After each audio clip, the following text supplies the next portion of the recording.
inflation, or kind of the house view is inflation is going to be persistently higher. Many businesses can do very well in a world of a 3% inflation. And the kind of companies shutdown, we're going into what looks like a highly probable government shutdown. We're going to have a data shutdown, right? All these little government agencies that put out data that the Federal Reserve relies on to decide whether to adjust interest rates, they're going to lose access to that data. So we're going to have this sort of kind of dark period. We have probably the worst technical environment in our lifetimes for supply of bonds versus buyer bonds, right? We have China selling.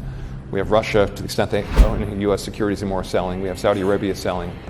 What's the financial equivalent of a grand slam in baseball? It's Bill Ackman's legendary moves in the market. The powerhouse behind Pershing Square Capital isn't spooked by inflation. He might just be crafting a strategy around it. Let's get a deeper dive. Meet Bill Ackman, the financial maestro who dances with billions as if they're just notes on a page. Handling $18 billion, just another day at the office. Meanwhile, I get dizzy balancing my grocery budget. I declare bankruptcy! Basically, you're not being paid enough to enter into a 30-year contract with the U.S. government at a fixed price. 4.7 or wherever it is now. It doesn't make sense in a world where we think structural inflation is north of 3% for the very long term. We went through this very unusual period with extremely low interest rates, where everything just got cheaper. And since the financial crisis, the effort of the Federal Reserve was to make sure we didn't have deflation. The aspirational goal is to get to 2% inflation, and then the pandemic, and trillions of fiscal stimulus, the psychological stimulus of being free to roam after being locked up.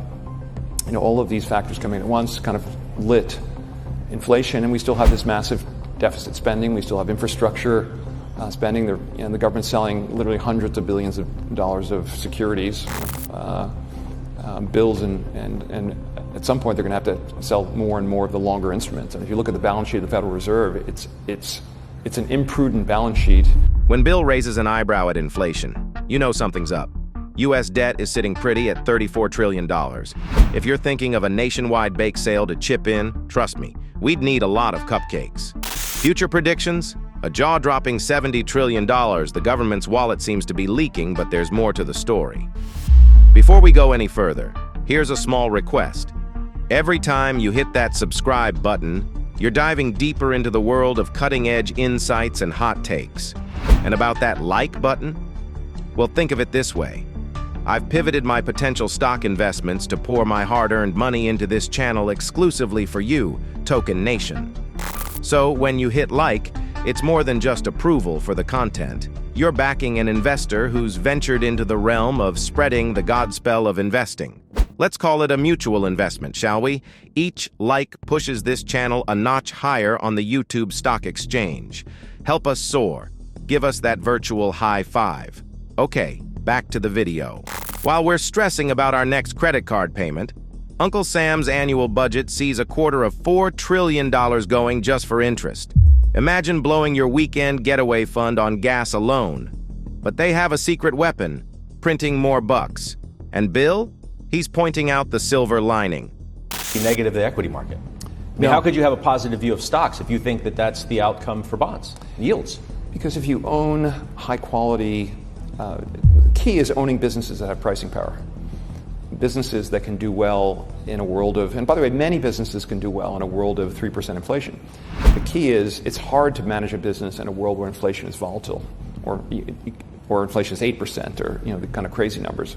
But many businesses can do very well in a world of 3% inflation. And the kind of companies we own, they're very much like royalties. So we own Universal Music, which is a royalty on listening to music. If there's music playing out there, Universal's getting a fraction of a penny for every song that's being streamed.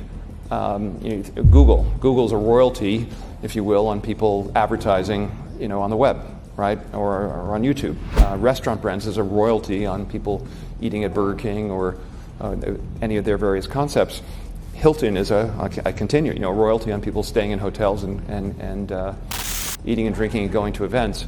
The beauty of these kinds of businesses is, actually inflation is ultimately their friend, right? As long as they can keep their costs, as long as their costs don't inflate as quickly as their revenues. And I think the nature of those, so I feel comfortable owning those kinds of businesses, even if inflation remains high, and tiny little investment in Fannie Mae and Freddie Mac, which I think together represent maybe a little over 1% of the portfolio. But the rest of the those are really options on a ultimate kind of government taking them out of conservatorship. The balance of the portfolio, great businesses we think do well in really any economic, political, or macro environment.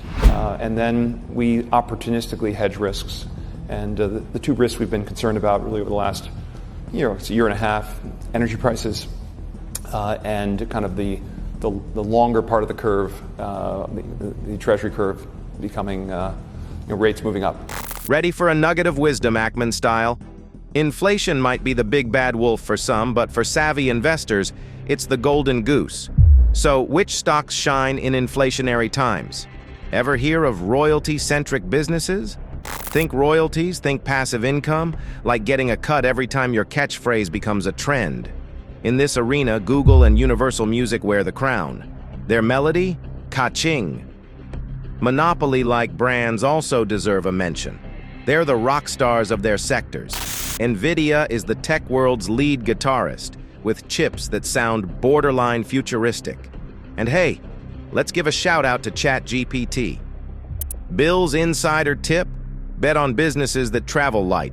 They're the backpackers of the corporate realm. Chipotle's an ace example. They're all about that flawless burrito roll, letting franchisees handle the property game. It became a different kind of investment.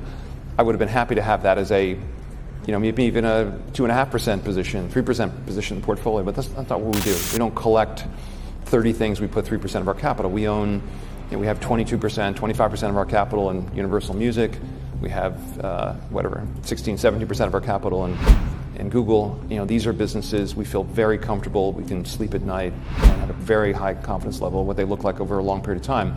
If a business doesn't meet those threshold characteristics or something about the business changes where we misunderstood the predictability of the business, we're happy to sell and find something else to do. And basically we took the Netflix losses, but the capital, if you will, and we invested in Google, and it was a good decision. And we were able to make a bigger investment in a company we had more confidence in. Investing isn't much different from dating. Know when to swipe right and when to bail. Consider Netflix. Their 60% tumble in 2022 felt like a plot twist nobody saw coming. With giants like Disney Plus and HBO Max elbowing in, the streaming wars are heating up. As for Netflix's gaming attempt, jury's still out. Quick question. Do you think that Netflix gaming has a chance? Comment below. And, see those two videos popping up on your screen? We've packed it with financial goodness that's worth every second of your time. Think of it as the dessert after a hearty meal, indulgent and oh so satisfying. Click and dive in.